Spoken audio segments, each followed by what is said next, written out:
سیلاب ہے اور آئندہ دیکھتے ہیں کہ ایک دو روز میں کیا صورتحال ہوتی ہے، وہ بھی ہم آپ کو آگاہ کرتے رہیں گے۔ تو یہ ناظرین تازہ ترین سیلاب کے حوالے سے تھی، اور گزشتہ جو ناظرین کوئٹہ میں جلسے کے دوران دھماکہ ہوا اور وہاں شہادتیں ہوئیں، اس کی تفصیل جو ہے وہ، اور جو تازہ پریس کانفرنس کی ہے محمود خان اچکزئی نے جو اسپیچ کی ہے، اس میں انہوں نے آئندہ جو ہے 8 تاریخ کو ہڑتال کا اعلان کر دیا ہے۔ اس میں ناظرین مکمل ہڑتال ہوگی، روڈیں بند ہوں گی، ٹریفک بند ہوگی، ریلوے ٹرینیں جو ہیں وہ بھی بند ہوں گی، یہاں تک کہ ان کا کہنا ہے کہ ہوائی اڈے جو ہیں ایئرپورٹس ہماری وہ بھی بند ہوں گی۔ تو یہ انہوں نے کہا ہے، اور یہ بہت بڑی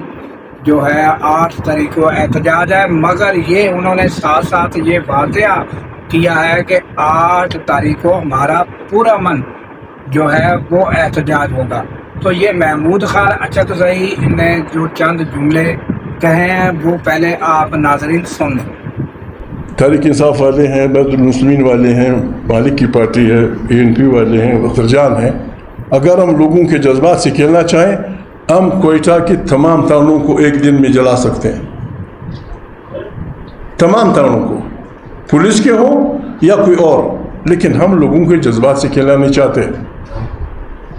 ہم نے یہ فیصلہ کیا ہے، ان لوگوں نے یہ فیصلہ کیا ہے، اپنے بڑے پیارے بولیں گے، ہم اس خطرناک دن کا احتجاج ایسے رنگ میں کرنا چاہتے ہیں کہ ساری دنیا دیکھ لے۔ اس میں ہمیں پاکستان کے عوام کی بالعموم، بلوچستان کے عوام کی بالخصوص جتنی پارٹیاں ہیں، جتنے لوگ ہیں، ملا ہے، پیر ہے، فقیر ہے، جرنلسٹ ہیں، عورتیں ہیں، بچے ہیں، ہم نے ایک دن رکھنا ہے ایک پرامن احتجاج کا، ایسے پرامن احتجاج کہ گوادر سے لے کر چمن تک ساری سڑکیں لوگوں سے بھری پڑی ہوں۔ تو یہ ناظرین آپ نے سنا کہ محمود خان اچکزئی جو ہیں، انہوں نے جو ہے وہ تازہ ترین جو پریس کانفرنس ہوئی ہے اس میں یہ جو کچھ بتایا آپ نے سنا، اور اس کے فوراً بعد جو ہے وہ اختر مینگل جو ہیں انہوں نے دوبارہ رپیٹ کیا حادثے میں کتنے لوگ جو ہیں وہ شہید ہوئے، اور اس کے بعد ناظرین انہوں نے شکوہ شکایت بھی کچھ کی ہیں، وہ بھی آپ ذرا سن لیں۔ خان صاحب نے تفصیلاً 2 سپٹمبر کے واقعے کی حالات اور اس واقعے پر تفصیلاً انہوں نے بات کی،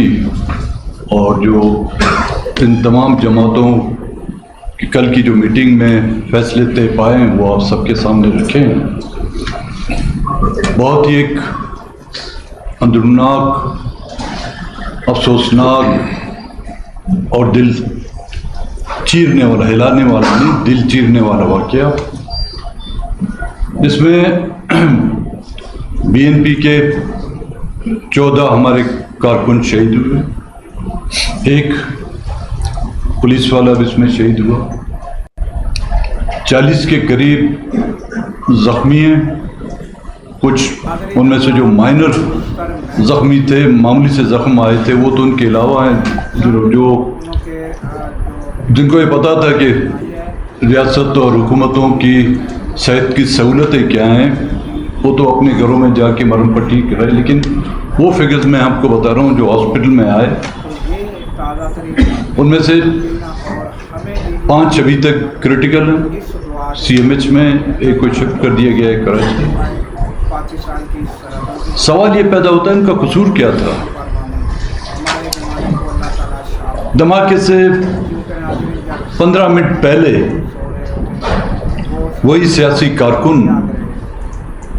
بلوچستان زندہ باد کے نعرے لگا رہے تھے، وہی کارکن مختلف سیاسی پارٹیاں جو اس جلسے میں تعزیتی ریفرنس میں شامل تھی ان کے جھنڈے لہرا رہے تھے، کسی کے ہاتھ میں بندوق نہیں تھی۔ تو ناظرین آپ نے اختر مینگل کی جو اسپیچ ہے اس میں چند جو انہوں کے جو جملے ہیں وہ ہم نے سنائی ہے۔ مکمل اسپیچ محمود خان اچکزئی اختر مینگل کی آپ جو ہے وہ سن سکتے ہیں، بہت سے چینلوں پر دی گئی ہے۔ تو یہ تازہ ترین اپڈیٹ تھی ناظرین، اور ہمیں دیجیے ناظرین اجازت اس دعا کے ساتھ کہ اللہ تعالیٰ پاکستان کی خیر فرمائے، پاکستان کی سرحدوں کی خیر فرمائے، اور سرحدوں پر معمول ہمارے جوانوں کو اللہ تعالیٰ شاد و آباد رکھے، کیونکہ ناظرین جب ہم راتوں کو سو رہے ہوتے ہیں وہ سرحدوں پر جاگ رہے ہوتے ہیں۔ اللہ حافظ۔